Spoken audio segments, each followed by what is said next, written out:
સંદેશ વિશ્લેષણમાં આજે વાત કરીશું કે બાળકોમાં વધતું સંક્રમણ ચિંતાજનક બન્યું છે।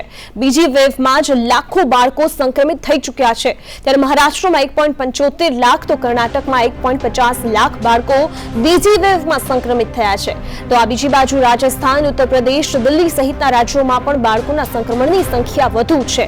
વધતા સંક્રમણ વચ્ચે બાળ આરોગ્ય પણ એક્શનમાં આવ્યું છે અને રાજ્યો પાસે બાળકોની સારવારને લઈને કઈ રીતની વ્યવસ્થા છે તે અંગે પણ માહિતી માંગી છે।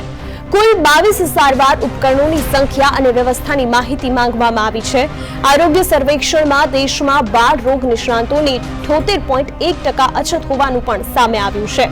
ત્રીજી લહેર બાળકો માટે ઘાતક છે તેવું પહેલાથી જ તજજ્ઞોએ જણાવ્યું છે, ત્યારે બીજી વેવમાં બાળ સંક્રમણના લાખો કેસે ચિંતા વધારી દીધી છે।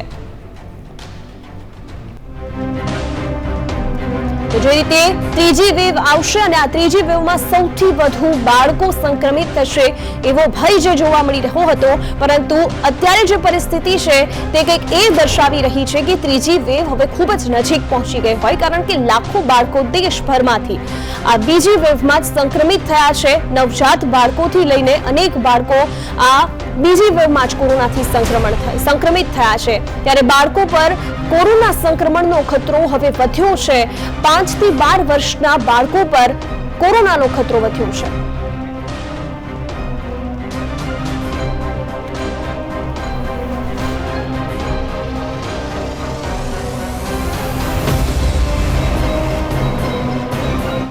અને બાળકો પર વધતા કોરોના સંક્રમણની ચિંતા તો છે, અને આ જ મુદ્દે અમારી સાથે ડોક્ટર્સ જોડાઈ ગયા છે। આપણી સાથે વડોદરાથી ડોક્ટર અશોક મહેતા અને આ સાથે જ ડોક્ટર વિનેશ પટેલ પણ જોડાઈ ગયા છે।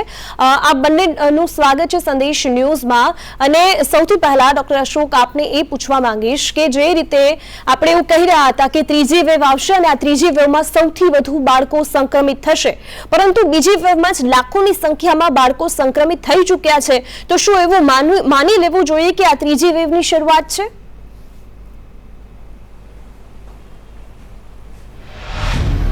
હજી એ ત્રીજી વેવની શરૂઆત છે કે એવું થોડું પ્રીમેચ્યોર રહેશે, પરંતુ ચોક્કસપણે બાળકોમાં સંક્રમણ પહેલી વેવ કરતાં બીજી વેવમાં વધ્યું છે। અને બીજી વેવમાં જે વધવાનું કારણ છે એમાં મુખ્યત્વે એ કહી શકાય કે શરૂઆતમાં પહેલા વેવમાં વયસ્કો એડલ્ટ લોકો પ્રમાણમાં ઇન્ફેક્ટેડ થઈ ગયા હતા, એટલે એમને પોતાની ઇમ્યુનિટી ડેવલપ કરી લીધી છે, અથવા જાન્યુઆરી પછી એડલ્ટ લોકોમાં વયસ્કોએ વેક્સિનેશન લીધેલું છે, એટલે એ લોકો થોડા ઇમ્યુન થઈ ગયા છે। જ્યારે બાળકો પહેલા વેવમાં બી એક્સપોઝર ઘણું જ ઓછું હતું બાળકોને, કારણ કે એ લોકોને ખાસ કોઈ સ્કૂલ કોલેજો બંધ હતી અથવા ટ્રાવેલ પહેલાં ના રહેતા હોય, કોઈ મિટિંગો કે રોજગાર ધંધામાં જવાનું ના થતું હોય બાળકોને, એટલે પહેલા વેવમાં એ લોકોને એક્સપોઝર અને ઇન્ફેક્શન ઓછું થયું। જ્યારે પછી આ વેવમાં બાળકોમાં થોડું પ્રમાણ વધ્યું, બીકોઝ કોમ્યુનિટી ટ્રાન્સમિશન બી કહી શકાય, અથવા તો ફેમિલીના મેમ્બરો ઇન્ફેક્ટેડ થયા, એ પછી બાળકોમાં બી થોડું પ્રમાણ જોવા મળ્યું। બીજું કારણ એ ગણી શકાય કે બાળકોમાં યુઝ્યુઅલી ઇમ્યુન સિસ્ટમ સારી હોય છે બાય બર્થ જ, અને એ ઉપરાંત જ્યારે અમુક જગ્યાએ જે સિઝનલ ફ્લૂ આપણે જેને કહીએ અથવા ઇન્ફ્લુએન્ઝા વેક્સિન કહીએ, એ બી 5 વર્ષથી નીચેના બાળકોએ લીધેલી હોય તો એમને બી આ સંક્રમણ ઓછું થવાના ચાન્સ રહે છે, અથવા તો એ આઈડેન્ટિફાઈ થઈ જાય છે કે ભાઈ આ નોર્મલ સિઝનલ ફ્લૂ નથી અને આ કંઈ આવે તો કોવિડના જ લક્ષણો છે। એ ઉપરાંત બાળકોમાં યુઝ્યુઅલી કોમોર્બિડિટીઝ, સંલગ્ન ડિઝીઝ મોટા ભાગે જેને કહેવાય કે ડાયાબિટીસ, બ્લડ પ્રેશર કે બીજા કોઈ કેન્સરના કારણે ઇમ્યુનિટી લોસ કે એવું ઓછું હોય છે, એટલે બી બાળકો સંક્રમિત ઓછા થયા હતા। અને આંકડાકીય માહિતી મુજબ જોઈએ તો યુઝ્યુઅલી 8% લોકો એટલે 18 વર્ષથી નીચેનામાં સંક્રમણ જોવા મળ્યું છે। એટલે આ બધા કારણો ગણતા એવું કહી શકાય, પરંતુ હવે જો ફરીથી આ સંક્રમણ વધે તો એમાં ચોક્કસપણે બાળકોનું રેશિયો વધી શકવાની શક્યતા છે। અને બાળકોમાં એટલે કે 18 વર્ષથી નીચેનામાં અને ખાસ કરીને 10 થી 18 વર્ષના બાળકોમાં સંક્રમણ વધે તો એનું મેનેજમેન્ટ કેવી રીતે કરવું એ એક ચોક્કસ થોડો પડકારરૂપ રહેશે, કારણ કે બાળકો માટેની જે બધી હેલ્થ સિસ્ટમ છે, વ્યવસ્થા છે, ઇન્ક્લુડિંગ બધું જ હોસ્પિટલાઇઝેશનથી શરૂ કરીને આઈસીયુ, વેન્ટિલેટર કે ઓક્સિજન સપ્લાય કે કંઈ પણ એના માટે એક જુદું ઇન્ફ્રાસ્ટ્રક્ચર, અલગ પ્રકારનું સ્પેસિફિક ઇન્ફ્રાસ્ટ્રક્ચર અને મેન પાવરની જરૂર પડે છે. એટલે બાળકોમાં સંક્રમણ ન થાય એ વધારે જોવાની જરૂરિયાત છે. અને બાળકોમાં સંક્રમણ ન થાય એના માટે જે રીતે વાત મેં કરી પહેલા કે સામાન્ય ઇન્ફ્લુએન્ઝા વેક્સિન જે છે સિઝનલ ફ્લૂની, તો એ અત્યારે બી બધા બાળકોમાં આપી શકાય. એ ચોક્કસપણે થોડી મોંઘી છે, આશરે 1500-1800 ની કિંમત ગણી શકાય પ્રાઇવેટમાં. પરંતુ જો સરકાર અને પ્રાઇવેટ સેક્ટર બંને વિચારે તો બાળકોને એ ઇન્ફ્લુએન્ઝા વેક્સિન આપી શકીએ તો એનાથી બે ફાયદા થશે કે એટલીસ્ટ જે common cold normal seasonal flu છે કે જેના સિમ્ટમ્સ સામાન્ય રીતે કોવિડને લગતા જ મળતા આવે છે, ને એને લીધે તબીબી વર્ગ અથવા બાળકોના પેરેન્ટ્સ, મા બાપ બી ગૂંચવાઈ જાય છે કે ખરેખર આ સામાન્ય સિઝનલ ફ્લૂ કોમન કોલ્ડ છે કે કોવિડ છે, અને એને લીધે એ ગૂંચવણમાં, ભયમાં, ચિંતામાં વધારે ટેસ્ટિંગ થાય, વધારે હોસ્પિટલાઇઝેશન થાય. તો એટલીસ્ટ જે બાળકોમાં ઇન્ફ્લુએન્ઝા વેક્સિન અપાઈ ગયેલું હશે તો એમાં એટલું ચોક્કસ માની શકાય કે એમાં સામાન્ય ઇન્ફ્લુએન્ઝા કોમન સિઝનલ ફ્લૂ નથી, અને છતાં બી જો કંઈ સિમ્ટમ ડેવલપ થાય તો એ વધારે COVID-19 તરફ ધ્યાન દોરે. બાળકોમાં સામાન્ય રીતે નાના બાળકોમાં જે સિમ્ટમ્સ હોય છે તરત વહેલા આવી જતા હોય છે ઇન્ફેક્ટેડ થયા પછી, અને એ સિમ્ટમ્સ પ્રમાણમાં માઇલ્ડ હોય છે. એટલે સામાન્ય રીતે બાળકોમાં ફીવર, વોમિટિંગ, ઉલટી, ડાયરિયા, ક્યારેક બાળકોમાં skin rashes on fingers and toes જોવા મળે છે, ફટીગ, કફ, એ બધું હોય છે. એટલે એ બધું સામાન્ય ઇન્ફ્લુએન્ઝા જોડે સિમિલર હોય તો આવો ગૂંચવડો ના થાય એના માટે કરવાની જરૂર છે. અને સામાન્ય સિમ્ટમ્સ માટે બાળકોમાં તીવ્રતા ઓછી જ રહેવાની, એટલે વધારે ભય રાખ્યા વગર એમની સામાન્ય સારવાર થાય, અને ચોક્કસપણે કોવિડ છે જ અથવા નથી એ જો નક્કી થઈ શકે તો ટ્રીટમેન્ટ સરળ બનશે અને પૂરતી બનશે. ચોક્કસથી ડોક્ટર અશોક. અને ડોક્ટર વિનસ, જે રીતે આપણે કોરોનાનું નામ સાંભળીએ છીએ, કોરોનાનો ભય તો છે, અને એ વચ્ચે બ્લેક ફંગસ પણ હવે આવી ગઈ છે, પરંતુ આ બધા વચ્ચે મલ્ટી સિસ્ટમ ઇન્ફ્લેમેટરી સિન્ડ્રોમનો પણ એક ભય છે. આ શું હોય છે અને આ કેવી રીતે થાય છે અને તેનો ઉપચાર કઈ રીતે કરી શકાય?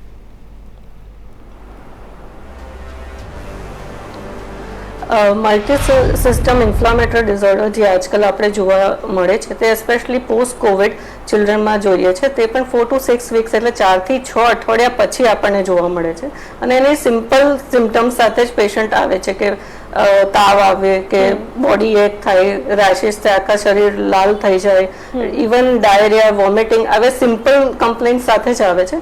તેનું નિદાન કરવું જરૂરી છે, અને કે આ સિમ્પલ જ છે એમ માનીને શરદી ખાંસીની દવા લેવા કરતાં આપણે એક નિષ્ણાતને બતાવવું કે એસ્પેશિયલી અગર પેશન્ટ પોસ્ટ કોવિડ હોય, બાળકને 4 થી 6 અઠવાડિયામાં અગર આમાંથી એક પણ સિમ્ટમ આવ્યા હોય તો આપણે નિષ્ણાત પીડિયાટ્રિશિયન કા ENT સર્જનનો સંપર્ક કરવો, તાકે આપણને આ મલ્ટિપલ ઇન્ફ્લામેટરી ડિસઓર્ડર જે આજકાલ ખાસ જોવા મળે છે તેનાથી આપણે સાવચેતી રાખી શકીએ.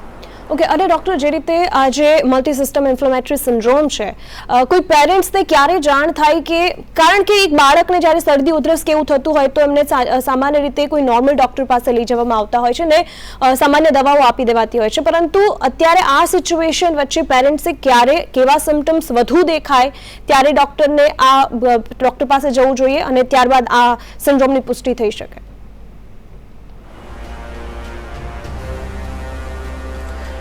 અગર કોઈ પણ બાળક જેને કોરોના થયો હોય અને એને થોડાક દિવસો પછી, કોરોના સાજા થયા પછી, લાઈક કોરોના બાળકોમાં બહુ સિવિયર ફોર્મમાં નથી જોવા મળતો, માઇલ્ડથી મોડરેટ જ એને સિમ્ટમ્સ હોય છે, પણ કોરોના થઈ ગયા પછી 4 થી 6 અઠવાડિયા પછી અગર પેશન્ટને એવું લાગે કે ના મને બોડી એક થાય છે, કે પછી મને બહુ તાવ આવે છે, કે પછી બહુ ઝાડા ઉલટી થઈ જાય છે, ત્યારે આપણે સંપર્ક કરવો જોઈએ. ત્યારે ખાસ મા બાપે સાવચેતી રાખવી પડે, કારણ કે આ એક જાતનો ઇમ્યુન રિસ્પોન્સ છે. આપણે જે એન્ટીબોડીઝ ડેવલપ થાય છે બોડીમાં કોરોનાની ખિલાફ, તેના સામે આ એન્ટીબોડીઝની રિએક્શન્સના લીધે આ મલ્ટિપલ ઇન્ફ્લામેટરી સિન્ડ્રોમ જોવા મળે છે. એટલે જ્યારે પણ આમાંથી અતિશયોક્તિ થાય, કોઈ પણ બાળકને સામાન્ય કરતાં વધારે તાવ આવવો, સામાન્ય કરતાં વધારે ઝાડા ઉલટી થવા, જે એસ્પેશલી પોસ્ટ કોવિડ હોય, તો મા બાપે તરત જ ડૉક્ટરની સલાહ લેવી જોઈએ. ઓકે, અને ડૉક્ટરની સલાહ લેવી. જી ડૉક્ટર વિનસ અને ડૉક્ટર અશોક, જે રીતે સતત બાળકોને કોરોના થઈ રહ્યો છે, આપણે અન્ય રાજ્યોમાં પણ જોઈએ કે જ્યાં લાખોની સંખ્યામાં બાળકો સંક્રમિત થયા છે, પરંતુ શું બાળકોના જે ડોક્ટર્સ હોય છે, પીડિયાટ્રિક ડોક્ટર્સ, અથવા તો બાળકો જો વધુ ને વધુ સંક્રમિત થાય તો આપણા ગુજરાતમાં તેને લઈને કોઈ સુવિધા છે?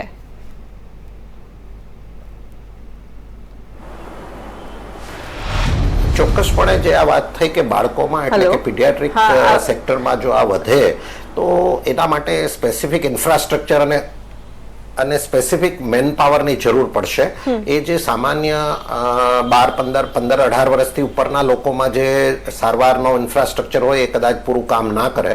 એટલે પીડિયાટ્રિક ઇન્ફ્રાસ્ટ્રક્ચર અને પીડિયાટ્રિક મેન પાવર બંનેની જરૂર પડશે. પરંતુ એક વસ્તુ ચોક્કસ છે કે જે આ બાળકોમાં અત્યારે વધી રહેલું દેખાય છે એનું કારણ, જેમ મેં પહેલા સમજાવ્યું કે ફર્સ્ટ વેવમાં એડલ્ટ વધારે થયા હતા અને એ એડલ્ટ અત્યારે પ્રમાણમાં ઓછા થાય અને રિલેટિવલી બાળકોમાં એ વધારે આંકડો બતાવે છે.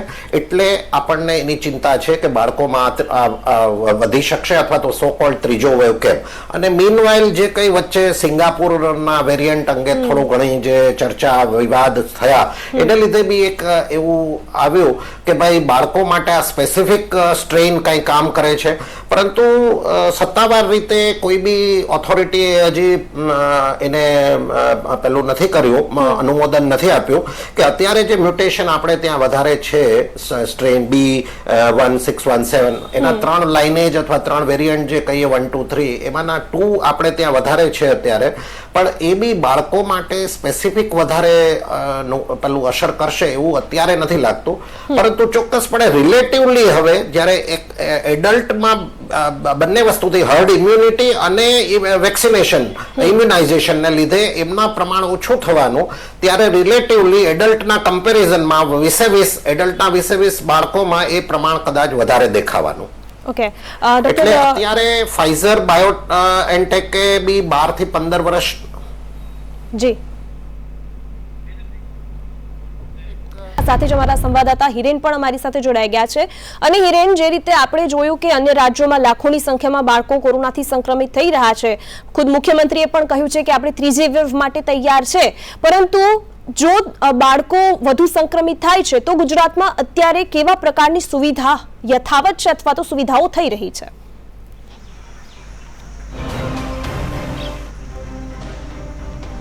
ફર્સ્ટ વેવમાં પણ સરકારે કહ્યું હતું કે આપણે તમામ પરિસ્થિતિને પહોંચી વળવા માટે તૈયાર છે, પરંતુ સેકન્ડ વેવમાં શું સ્થિતિ થઈ એ સૌથી વિદિત છે. ત્રીજા વેવ જે સંભવિત છે અને ત્રીજો વેવ તો જ આવશે કે આપણે કોવિડ એપ્રોપ્રિએટ બિહેવિયર નહીં રાખીએ. જો કોવિડ એપ્રોપ્રિએટ બિહેવિયર રાખીશું અને નિયમોનું પાલન કરીશું તો ત્રીજો વેવને પણ ટાળી શકાય અને એના માટે વેક્સિનેશન પણ સૌથી મહત્વનું જરૂરી છે. પરંતુ WHO અને ખાસ બાળ આયોગ, રાષ્ટ્રીય બાળ આયોગ જે પ્રકારે ચિંતા સેવી રહ્યું છે અત્યારે કે બાળકોમાં સંક્રમણ સૌથી વધે તેવી શક્યતાઓ છે. મહારાષ્ટ્ર અને રાજસ્થાનની અંદર અત્યારે જે સ્થિતિ છે, રાજસ્થાનના માત્ર ડોસા અને અન્ય એક જિલ્લા, 2 જિલ્લાની અંદર 600 કરતાં પણ વધુ કેસ છે. ગુજરાતની સ્થિતિ આ દ્રષ્ટિએ થોડીક સારી છે, પરંતુ બાળકોમાં પણ કોરોનાના કેસો ગુજરાતમાં દેખાઈ રહ્યા છે. પરંતુ જો ઇન્ફ્રાસ્ટ્રક્ચર અને બાકીની મેનપાવરની દ્રષ્ટિએ જોઈએ તો જે પ્રકારે હમણાં પણ ડૉક્ટર સાહેબે કીધું એ પ્રકારે પીડિયાટ્રિશિયન જે ડૉક્ટરો છે તેમની વધારે જરૂર પડી શકે છે, સાથે ટ્રેન મેનપાવર. કારણ કે 18 વર્ષથી ઉપરના જે લોકો છે એ પોતાની રીતે બાકીના કામકાજ કરી શકે છે, પરંતુ જો નાના બાળકો છે, સાવ નાના બાળકો છે ને એમને આ પ્રકારનો કેસ આવે અથવા તો તેમને જો કોવિડના અસર લાગે તો એમની સારવાર માટે અલગથી સ્પેશિયલ ટ્રીટમેન્ટ માટેના જે સાધનો હોય અથવા તો મેનપાવરની દ્રષ્ટિએ તેમને રાખવા, સાચવવા, તેમને ખવડાવવા, આ તમામ પ્રકારના પ્રશ્નો ઉત્પન્ન થઈ શકે છે.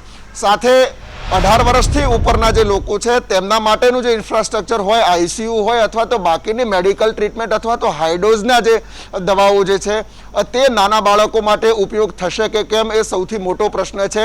કારણ કે ડૉક્ટરો જે વાત થાય છે અને ડૉક્ટરો સાહેબ પણ આપણી સાથે જે બેઠા છે તેમને જણાવ્યું એ પ્રકારે અલગથી વ્યવસ્થા પીડિયાટ્રિશિયન ડૉક્ટરો છે, એમને ખાસ હોસ્પિટલો છે તેમની પાસે પણ અલગથી ICU અને વેન્ટિલેટર વગેરે હોય છે કે નાના બાળકોને ઉપયોગી થઈ શકે, એટલે એ પૂરતા પ્રમાણમાં આજે પણ રાજ્યમાં ઉપલબ્ધ નથી. તે સૌથી મહત્વની વાત છે. અગાઉ પણ પ્રધાનમંત્રી કહી ચૂક્યા છે કે આ તમામ વેવ છે તેનેથી બચવા માટે રાજ્ય સરકારોએ તૈયારી કરવી પડશે, અને આ તમામ વસ્તુઓથી બચવા માટેના માત્ર 2 ઉપાયો છે. એક વધુમાં વધુ વેક્સિનેશન અને કોવિડ એપ્રોપ્રિએટ બિહેવિયર.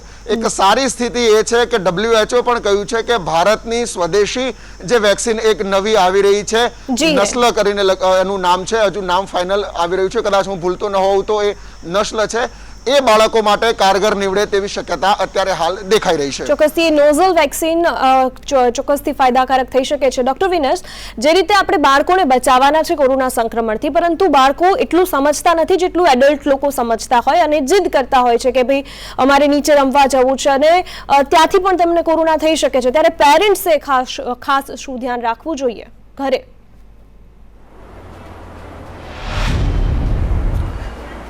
પેરેન્ટ્સે ખાસ કરીને પેરેન્ટ્સ સમજદાર છે અને એ લોકોને અગર કોરોના વિશે બધી માહિતી છે કે પેશન્ટને કેવી રીતે સંક્રમણ થાય છે, કેવી રીતે ઇન્ફેક્શન વધે છે, તો પેરેન્ટ્સે જ બાળકોને સમજાવવું જોઈએ કે શું શું તકલીફો થઈ શકે છે અગર એ બહાર નીચે રમવા જઈ શકે, તો એને કેટલું ઇન્ફેક્શન રેટ હાઈ છે, એ બધું કોરોના વિશેની જે ઇન્ફોર્મેશન છે એ પેરેન્ટ્સ અગર ચિલ્ડ્રનને એના છોકરાઓને સમજાવે તો એ બધું જ સ્પ્રેડ થતાં અટકી શકે છે. આજના બાળકો ઓફકોર્સ આટલું બધું આપણે લોકડાઉનમાં બધા ઘરમાં રહ્યા તો એ નથી જ માનવાના, પણ આપણે શાંતિથી બાળકોને સમજાવવું જોઈએ કે કેટલું રિસ્કી છે એ લોકોનું આ એક ડિસિઝન કે એ લોકો બધાની સાથે ખડે મરે, અને છતાં બી અગર એ લોકો નીચે રમવા જાય કે બહાર નીકળે તો માસ્ક એક બહુ મોટું વેપન છે, આપણે હથિયાર છે જેનાથી આપણે કોરોનાને પ્રોટેક્શન આપે છે આપણને. એટલે ખાસ કરીને માસ્ક વગર કશે પણ બહાર નહીં નીકળવું એ બહુ જ જરૂરી વસ્તુ છે. ચોક્કસ. જી, અને ડોક્ટર અશોક, જે રીતે આપણે ત્રીજી વેવની તૈયારીઓ કરી જ લેવી જોઈએ, પરંતુ શું આપણા રાજ્યમાં બાળકોને જે ત્રીજી વેવમાં વધુ સંક્રમિત થઈ શકે છે, અને આ સાથે જે રીતે વેક્સિનનું ટ્રાયલ પણ બાળકો ઉપર શરૂ થવાનું છે જૂન મહિનાથી, એ કેટલા સમય સુધી આવી શકે છે, અને આ સાથે જ તેનાથી બાળકોને કેટલો ફાયદો થઈ શકે છે જો આ વેક્સિનને મંજૂરી મળી જાય છે તો?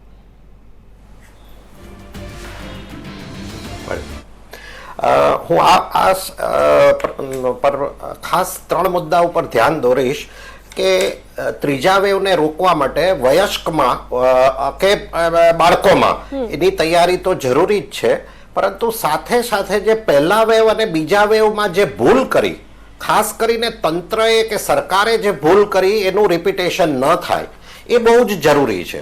હવે આપણે ચોક્કસપણે કહી શકીએ છીએ કે સેકન્ડ વેવમાં જે કંઈ આ પોસ્ટ કોવિડ અથવા કોવિડ વખતે જે બધી દવાઓની ખૂબ જ અછત સર્જાણી, જે પેનિક ફેલાણું, જે ગભરાટ ફેલાણો, ઓક્સિજનની જે હાઈ થઈ, તો એ બધું જોતા ચોક્કસપણે એ ગાઈડલાઈનો ધીમે ધીમે સુધરી રહી છે, પરંતુ એ બહુ જ પ્રભાવિત રીતે સુધરવી જોઈએ.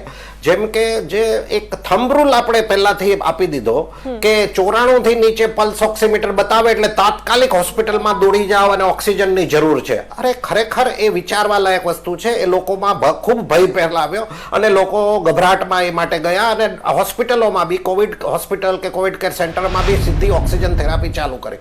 પરંતુ એ ઓક્સિજન થેરાપીના મોનિટરિંગ માટે, ક્વોલિટી મોનિટરિંગ માટે આપણે ચૂક કરી.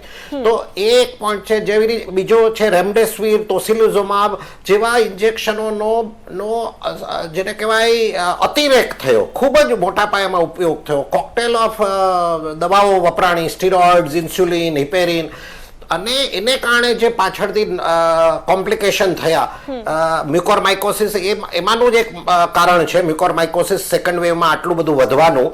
તો જે કોવિડના વાયરસને ને મ્યુકોરમાઇકોસિસને ડાયરેક્ટ રિલેશન નથી કંઈ, પરંતુ કોવિડની ટ્રીટમેન્ટના કારણમાં જે કંઈ થોડી ઘણી ચૂક આવી એને લીધે આ થયું. તો એવી જ રીતે માસ્ક ઉપર આપણે જે ભાર મૂકીએ છીએ, પણ ક્વોલિટી ઓફ માસ્ક બહુ અગત્યની છે. આપણા દેશમાં, આપણા રાજ્યમાં આપણે જોઈએ છીએ કે કોઈ બી કારણોસર એફોર્ડેબિલિટીને કારણે અથવા તો માનસિકતાને કારણે અથવા લિથાર્જીને કારણે લોકો ગમે તેવા માસ્ક પહેરે છે, સફાઈયુક્ત અથવા 3 ply માસ્ક નથી પહેરતા, અને એને ગંદુ વેટ માસ્ક, અને હવે તો ચોમાસાની સિઝન છે તો એવા માસ્ક પહેરવા કદાચ વધારે જોખમી સાબિત થાય.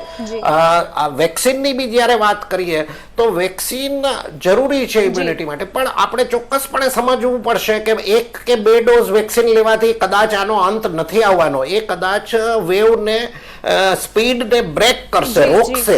પરંતુ કદાચ એવું બની શકે જેમ વેસ્ટર્ન કન્ટ્રીઝમાં છે એમ કે સામાન્ય ઇન્ફ્લુએન્ઝાની વેક્સિન લોકો દર વર્ષે એક શોટ લે છે, એમ એવું જાતા બને કે આ કોવિડ બી એક એન્ડેમિકમાં રૂપાંતરિત થઈ જાય, જે અત્યારે એપિડેમિક અથવા પાન્ડેમિક છે એની બદલે કન્ટિન્યુઅસ ઓવર ધ યર ચાલે અને એના વેક્સિનના ડોઝ લેતા રહેવા પડે. અને એટલા જ માટે આપણે તકેદારીની સાથે સાથે વેક્સિન પણ લેવી જ જોઈએ. તમામ લોકોએ વેક્સિન લેવી જોઈએ. આપ બંને અમારી સાથે જોડાયા. ડોક્ટર અશોક ડોર્કમિનસ, આપનો ખૂબ ખૂબ આભાર.